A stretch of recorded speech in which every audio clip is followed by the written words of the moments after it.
పోడు భూములకు సంబంధించి అంటే ఇప్పటివరకు రాని వాళ్ళు దరఖాస్తు చేసుకోవచ్చా, అంటే చేసుకునే విధానం ఎట్లా ఉంటుంది? పోడు భూములకు సంబంధించి ఏదైతే మనం చట్టం చేసుకున్నామో 2008లో చట్టం వచ్చింది, అమల్లోకి వచ్చింది.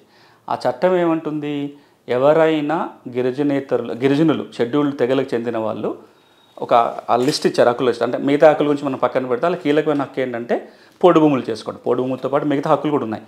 పోడు భూములు సాగు చేసుకున్నట్లయితే గిరిజనులు అయితేనేమో 2005 డిసెంబర్ 13 నాటికి ఆ భూమి వారి అనుభవంలో ఉండాలి. 10 ఎకరాల లోపు ఎంత ఉంటే అంత భూమికి హక్కుపత్రం ఇస్తారు.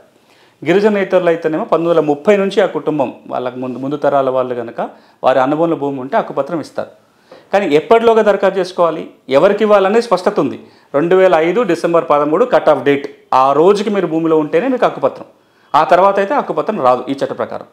కానీ మరి దరఖాస్తు ఎప్పటిలోగా పెట్టుకోవాలంటే ఎప్పుడైనా గ్రామసభ దరఖాస్తు స్వీకరించవచ్చు అని ఉంది. అదేమి వన్ టైం ఎక్సర్సైజ్ కాదు. అంటే ఈరోజు మేము గ్రామసభ పెట్టినాము, దరఖాస్తులు తీసుకున్నాము, స్క్రూటినీ చేసినాం, జిల్లా కమిటీకి పంపినాం, ఇంకా మా పని అయిపోయింది, ఇంకొత్త తీసుకోమంటానికి లేదు. ఎప్పుడు అర్హులు ఉన్నా సరే దరఖాస్తు పెట్టుకుంటే గ్రామసభ ఆధ్వర్యంలో ఉన్న అటవీ హక్కుల కమిటీ పరిశీలించాలి, వాళ్ళకి అర్హత ఉందా లేదో చూడాలి, సాక్ష్యాధారాలు పరిశీలించాలి. అర్హత ఉన్నట్లయితే సబ్ డివిజనల్ కమిటీకి పంపొచ్చు, వాళ్ళు జిల్లా కమిటీకి పంపితే అప్రూవల్ వస్తుంది. కొనుగోలు చేసిన వాళ్ళ పరిస్థితి ఏంటి సార్? కొత్త నిబంధన అయితే వాళ్ళకి వర్తించదు. అంటే ఆ భూమి పట్టా భూమికి అయితే మారదు. అంతవరకు అయితే ఈ చట్టం స్పష్టంగా ఉంది. మరి ఏమవుతుంది అంటే వీరి కొనుగోలు పిఓటి చట్టాన్ని ఉల్లంఘించి ఉందా లేదా చూడాలి. మనం దాని గురించి చాలా సందర్భాలు మాట్లాడుకున్నాం. ఒక 6 రకాల సందర్భాలలో పిఓటి ఉల్లంఘన కాదు. వీరి కొనుగోలు ఆ 6 ఎక్సెప్షన్ పరిధిలో వస్తుందా లేదా, 1954 కంటే ముందు అసైన్మెంట్ జరిగిందా, 77 కంటే ముందు భూమి లేని పేదవాళ్ళు కొనుక్కున్నారా, ఎక్స్ సర్వీస్ మెన్ కానీ ఫ్రీడమ్ ఫైటర్స్ కానీ ఇచ్చారా, లేదా 2007 ముందు కొనుగోలు జరిగిందా, ఈ ఎక్సెప్షన్ చూడాలి. ఒకవేళ ఆ ఎక్సెప్షన్స్ పరిధిలో వస్తే రెగ్యులరైజ్ చేయించుకోవచ్చు.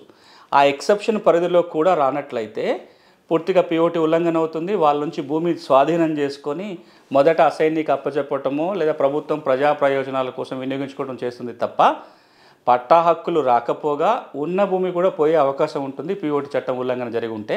అలాంటి చర్యలే తీసుకుంటామని రెవెన్యూ మంత్రి గారు చట్ట సవరణ చేసినప్పుడు వారు ప్రెస్ మీట్లో కూడా చెప్పారు.